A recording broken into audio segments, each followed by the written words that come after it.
Hello and welcome to TOD Rolls Dice, where we're going to take a look at the Space Wolves Codex in a little bit more detail. So, hopefully you've seen my video on the actual Space Wolves army box. Just absolutely incredible models. I'm so impressed with the models. The contents is great. The data cards are data cards. We don't need to go over those.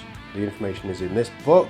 We've already had a little skim through this book, but we're going to take a closer look. And I have been reading this book avidly as much as I've found the time in the last couple of weeks. The lore is amazing. As somebody who doesn't know Space Wolves, or didn't know Space Wolves until recently, I just never really thought of them in any way. Because of the wolf vibe, it put me off, but as soon as they've gone Nordic, I've just fallen in love with them, and they are now my favourite chapter. Leman Russ is a demigod of the highest order. I've fallen for these guys. But we're going to take a closer look at this book. This is the Codex from the Army set. You will be able to get this book in a slightly different cover design with slightly different page edges. As you can see, these are shiny gold. But you'll be able to pick this up. The contents will be exactly the same. So this is the Space Wolves Codex for 10th edition. And we're going to go over Codex Supplement, I should say. This is linking in with the Space Marine Codex. Contents wise, you have a whole host of lore. 39 pages of lore. 7 pages of miniatures. Granted, it is mostly the newer models, as you'd expect, but a lot of it is Primaris and stuff that isn't in this book, or doesn't have rules in this book. There's a chunk of pages. There's about 8 pages on Combat Patrol, but that includes a painting guide as well. We will touch on that. And then we'll go through the data cards. And then finally at the back we'll have a look at the Crusade Rules. Points values in a codex. Always ignore them, they're always wrong, it's a waste of ink. First off, big shout out to the Warhammer Design Studio, who sadly are still not being named. We still don't get credit for these people, but I know it is out there. I'm not going to say where I've seen it, but we do know who worked on this. It is pretty much what we expected, and they have done an incredible job. But let's skim through this. So this isn't going to be an overarching, in-depth review. That's not what we do here. We're just going to have a skim through artwork. All of this lore. There is so much talking about Fenris, talking about Asaheim. Moving through the different sections of the Fang and just giving you so much detail. The great companies, beautiful artwork. And it talks you through the 12, 13 of the Wolf Lords and a little bit about their companies. Stunning artwork of Bjorn. Dreadnought there, but his sarcophagus is all the way up here. Just incredible art. I'm guessing this is new artwork. I don't know. Stunning. Absolutely stunning. The artwork in this book is incredible. Era Indomitus, moving forward, what's currently going on now. And then we move into pack markings, heraldry. You get a double page spread of Bloodclaw, Grey Hunter, the different chapter icons. They're all Space Wolves, but they have their own companies. And then markings for painting up to show the unit. Bloodclaws, Grey Hunters, Long Fangs, still a thing, very much a thing. Wolf Guard down the bottom here. Scouts. Wolf Scouts, still very much a thing. Would love models. And then you get a bit of in-depth on Bloodclaws. And it talks about your Swift Claws and your Sky Claws. So that's your bike variant and your jump pack variant. A lot of these articles, and the only negative I have is that it's forcing Primaris units in under this name. So they would still be they'd still be Bloodclaws, but they just have jump packs. But that has given me the idea for my Crusade army that we are going to talk about. Probably the next video for Space Wolves is going to be me talking you through my Crusade army and the ideas I have. But there's so much in here that you can do. If you want your Space Wolves to feel like a Space Wolves unit, but you still want to use some of the Codex compliant units that are in Codex Space Marines, this book gives you ways that you can bring that idea in, bring those philosophies in, and units that you can put them under to make it work. The only thing that you're going to struggle with, and some of the rules which we'll touch on for the detachments, is Space Wolf only. Some of it is Adeptus Astartes in the wider bracket. But the only thing that you're going to struggle with is HQs, which really needs looking at. I would love them to do an FAQ or something to allow you to link in some units with other things. But at the end of the day, I think what we're seeing with this codex, all of this is the same as the other supplements that I've seen. There's a load of information, background details, so obviously Grey Claws, Blood Claws, Grey Hunters, Wolfguard, double page spread talking about Arjak Rockfist as well, a little bit of lore on him. But this codex is very much standard 10th. It has everything that you would expect a 10th edition codex to have. But the rules writing, and we'll probably talk more about this in the rules, but the rules I think is a little tip of the hat to what 11th might be and how we're going to see individuality coming out. Wolf Scouts, still very much a thing. It also gives you a little breakdown of how the units might operate. Basically all of the Phobos stuff and your scouts falls under the Wolf Scouts. Long Fangs, anything in Gravis armor, anything with big exploding guns. Long Fangs, but they are still very much a thing. So if you want to kit bash stuff, if you want to work stuff in, sadly it isn't a true Long Fangs mixed weapon detachment like the Devastator squad, but there is ways of doing it. Loads of lore. This is exactly what I love seeing. Look at that artwork. The man himself, Logan Grimnar, the Great Wolf. And obviously we have lore excerpts talking about him. Rune Priests into Njal Stormcaller, brilliant. Wolf Priests, Ulrich the Slayer. So you're getting the idea of this unit or this HQ character, and then it's giving you, very much like the other codexes, it's giving you the named version that you can still get. Ragnar Blackmane gets a page to himself, brilliant. Iron Priests. So this picture here looks very Primaris Tech Marine. I'm not saying that this is a nod to that happening, but I think we're going to get well, I thought we'd be getting an upgrade sprue with the Space Wolves that would allow you to kit bash the Tech Marine model into Iron Priest. Maybe that'll happen down the line, I don't know. But absolutely, this artwork just gives you an idea of how you can do it, or you could just run the current Space Wolves Iron Priest, which is very nice. It might be slightly smaller, it's the old scale Space Marines, Tactical Squad Space Marines, but it's still very nice. Dreadnoughts, Venerables, Wolf and Dreadnoughts, Murderfang, Bjorn the Fell-Handed, the last of the company of Russ. Fenrisian Wolves, and then Wolfen. I will say, faces aside, this artwork here, I actually don't mind it. Just big hairy men with slightly canine features. I don't hate it. I don't love it, but I don't hate it. But a little bit about the Wolfen as well, because they are still very much a thing. Thunderwolf Cav included in Fenrisian Wolves as well. So this touches on all of the units that are still available, which is really nice. Into the showcase, some wonderful pictures. How nice is it to see classic Space Marine heads in true scale? But this just goes through the new models. We've seen pictures of all the new models. But a wonderful showcase. New Terminators, I'm looking forward to getting a box of those. And just different ways of painting them, different things that you can do. It's really well done, it's really nice. Moving into the Combat Patrol, stunning artwork, I love it.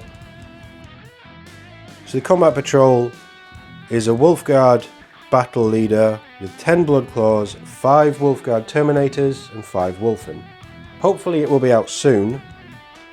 I would like to pick up a copy because this is, Wolfen aside, I think this is an excellent starter for a Space Wolves army, and if you're wanting to run Wolfen as well, it's probably very good value. But 3 of the 4 units in here are brand new sculpts, and they're just wonderful sculpts. And the other good thing about this Combat Patrol is that all of these units will work well if you bought the army starter set, like the big exclusive box. The only repeated thing that is a repeat is Blood Claws, but you're probably going to want to run more than 10 anyway, and you can take 1 unit as a unit of 20, so that ties in really nicely. Another HQ is never a bad thing because they can link in and lead different units, which is fun. I've already kit bashed 2 of these myself, but I am looking forward to having another one. The Terminators, you're probably going to want Terminators at some point, and then obviously Wolfen, if you want to go down the Wolfen route. They aren't terrible. Painting your Combat Patrol, it gives you an idea of how to start, the colour schemes and things. If you want to paint them the Games Workshop blue-grey, colours you'll need, and it talks you through it. I think that these are really nice. I think the older codexes, we're going back 10, 15 years here, maybe even longer. I think the older codexes did them better, but with the restrictions on printing and how they wanted to keep, it seems like they want to keep at that 128 page limit. I get it, things have to be cut, and all the lore. It's nicer to have lore than a painting guide, but I think the painting guides, they're okay. I'd like to see them a bit bigger, but I don't mind this. And it does talk you through pack markings and things as well. So lots of useful information on there. And then you've got your rules. I'm not going to run through the rules, but optional enhancements and things. Yeah, loads of stuff. It gives you everything that you need. And then your data cards, they'll be slightly different from the main data cards. Datasheets, sorry. These datasheets are also included in the card pack if you choose to buy that one. So you'll have them in the book, in the Codex. You'll also have them individually as well. Moving into the Forces of the Space Marines proper. Introduction, talking you through army rules. They get Curse of the Wolfen, which most people already know. They also get Oath of Moment. Oath of Moment is described in Codex Space Marines. They don't describe it in here again. I would argue if you are doing a supplement Codex army, you probably already have Codex Space Marines. If not, you probably want a copy of that anyway, because there's units in there that you may want to use. But it gives you everything that you need that's exclusive to this book, but it is a supplement, as the name suggests. Saga of the Hunter. I'm not going to be breaking these detachments down, but these detachments are the first real look, I think, at how potentially restrictive 11th edition is going to be, but I think it's bringing back the flavour. It's making Space Wolves feel like a dedicated chapter. Recently, the last three, no, the four, it was all four, wasn't it? The Codex for Emperor's Children, World Eaters, Death Guard and Thousand Suns have all been released. They are very separate to Codex Chaos Space Marines, which I think they used to be supplements for. I wouldn't have a problem with it, but I think this Codex is a little nod to potentially doing the same thing with Loyalist Space Marines. So you would have your generic chapters, Ultramarines, and then Codex compliant chapters, all in Codex Space Marines, outside of Blood Angels and Dark Angels, who would just become separate books. Space Wolves would be a separate book. Black Templars, I'm not sure how you do Black Templars because they're not a first founding chapter. You could maybe do Imperial Fists and Black Templars as a separate book. Salamanders potentially could be a separate book. And it talks you through how you can have the units dedicated to that chapter instead.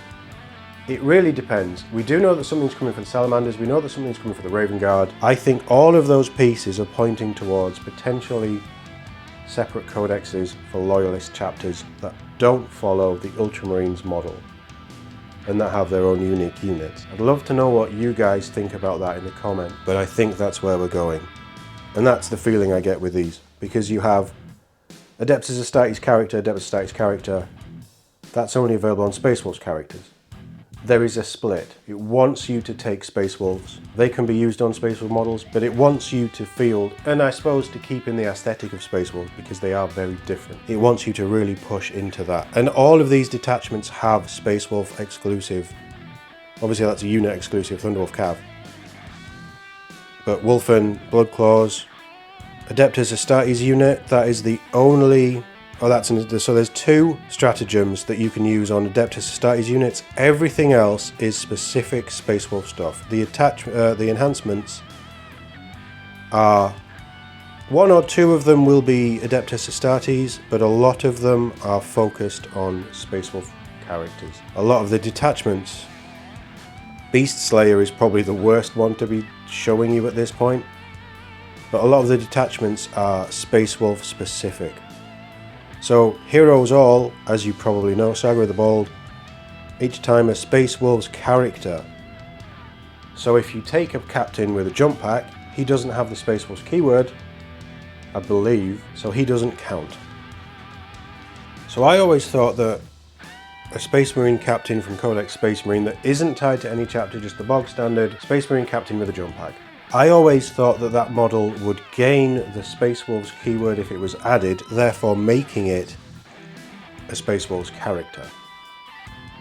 I think I understood that wrong. If that's the case, correct me in the comments, but I don't actually think that's how this works, not with this book. And I think when this book talks about Space Wolves unit and Space Wolves characters, it is just the characters and units, the datasheets in this book, which causes some problems because I think if you take a captain of any variety that doesn't have a chapter keyword, so as an example, keyword or faction keywords, just Adeptus Astartes, I think they should gain whichever chapter you're using them for, so that your whole army gets access to this stuff. I don't think that's the case. If I'm wrong, let me know, but if that is the case, that's how I'm probably going to be playing them until something else changes. I think that's a bit of a problem moving forward in separating out all of the Codex stuff, but you know, we'll see what happens. It's at the minute, it's not really a big issue. It might just be a teething problem down the line. But you've got your three sagas, Saga of the Hunter, Saga of the Bold, and Saga of the Beast Slayer. From what everybody's been saying, they're not going to be massively better than a lot of the detachments in Codex Space Marines, which you can use as well. But themey, for narrative reasons, for just fun ways of playing, I think all of these are great. They each have their moments. Moving into the datasheets, Logan Grimnar is just an incredible model. You can see him down there. But he also has some really fun rules. High King of Fenris is very nice, which means that he just counts deep strike models and strategic reserves as a turn ahead, which is very useful. And Guile of the Wolf is a 12-inch stratagem CP increase of 1. So it's a massive aura, stick him in the middle of the table, he's really going to hurt your opponent with a rule like that. Very, very nice. And he's not that expensive. Yes, he's a Terminator, so 2 up save, 4 up invul, toughness 5, 8 wounds. He's good. He's probably not the best Space Marine character, but I think he's great. I really like his profile, and I think you're going to see him on the tabletop quite a lot. Njal, we've touched on some of this stuff with the previews that we did. Njal has some fun rules. His Windwalker, where he can just have a unit advance their max distance, is really nice, and he gives them assault as well, I believe, so he's very useful. Ulrich the Slayer is not terrible. I'd like to see him get a new model. I'm tempted to kit bash him with the new Wolf Priest, but we'll see. But as you can see with these, Logan Grimnar can only lead Wolfguard Terminators. Makes sense. Narratively, that's exactly what he would do. Njal and Ulrich can only lead Bloodclaws, Grey Hunters, and Wolfguard Headtakers. So your Tacticus armor. But it isn't any other units, it's just the units in this book. So that makes them slightly less useful if you're taking, say, Hellblasters, for instance. A unit like that, where you can't actually ally any of the HQ choices for the Space Wolves with those.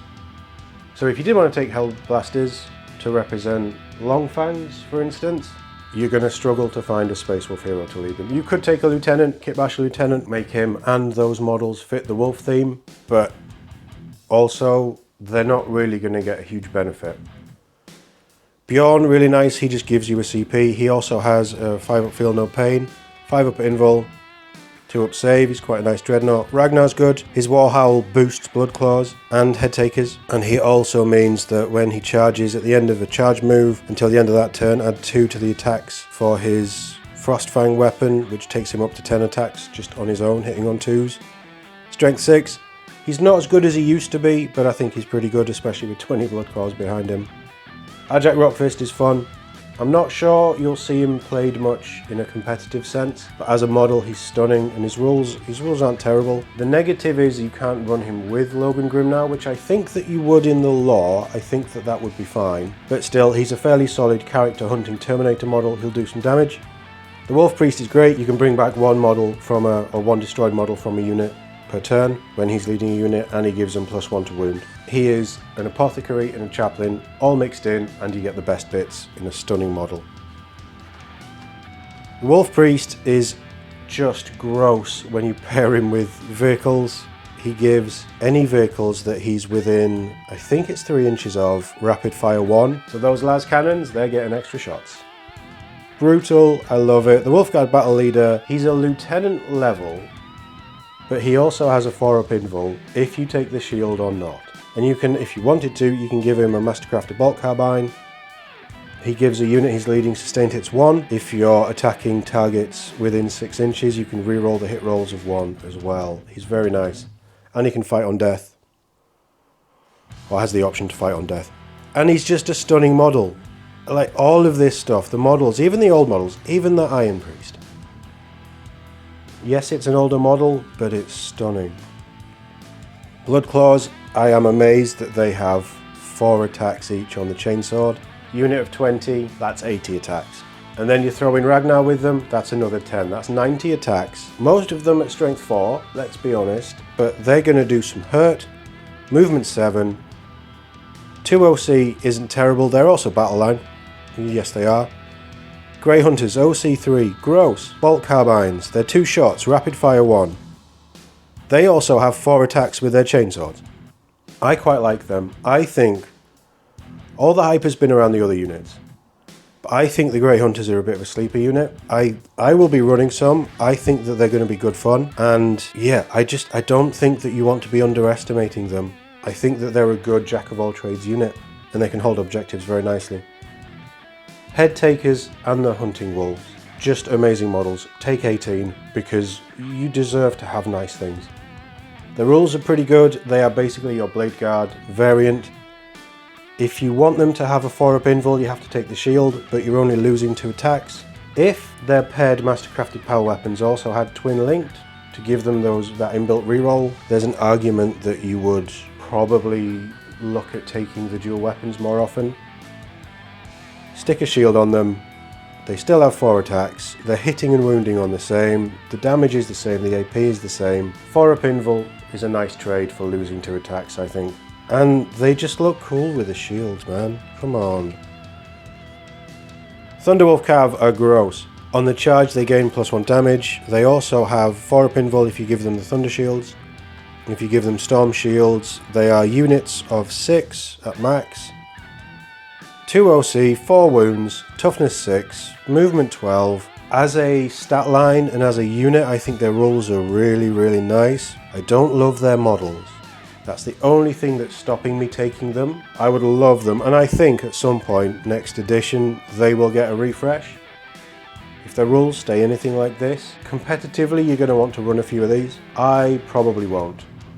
For now, for early on, I may even look at kit bashing some, but we'll see. But still, they're a very nice unit. Wolfguard Terminators, they're not the best Terminators out there, they're pretty cheap. They have the new resilience rule, so if the strength is higher than their toughness, they are -1 to wound. I think for Terminators that works really well. I think it's a nice way of balancing that rule. Give them a Storm Shield, they have extra wound, so they're 4 wounds with a 2-up save, 4-up invul, and -1 to wound if it's strength 5 or higher. Sorry, strength 6 or higher, if it's greater than the toughness characteristic.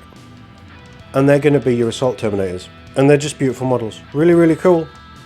Fenrisian Wolves, don't know how much you'll run them, but you could have, if you have a character within their vicinity, they could be objective grabbers. They could also be a scouting unit. There's a case for them. Wulfen, so Wulfen with Storm Shields have a 4-up invul. They're probably the more useful ones. They do run around with Thunderhammers as well.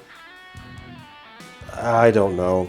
Because I don't love the models, I probably wouldn't run them, but I think you will see them. I think there's a case for every unit in here. I'm surprised that they stayed, but I think it's a good thing that they did. Murderfang is fine, the Venerable Dread is fine, the Wolfen Dread is fine. I don't know what's going to happen with these. I think that they need a new kit. I don't think it's going to be this edition, but I think that there is a case to take them.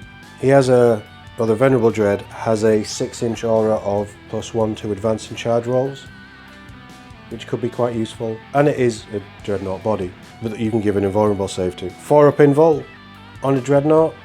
I don't know why you'd really run a shield on it, but I suppose it's cool and themey.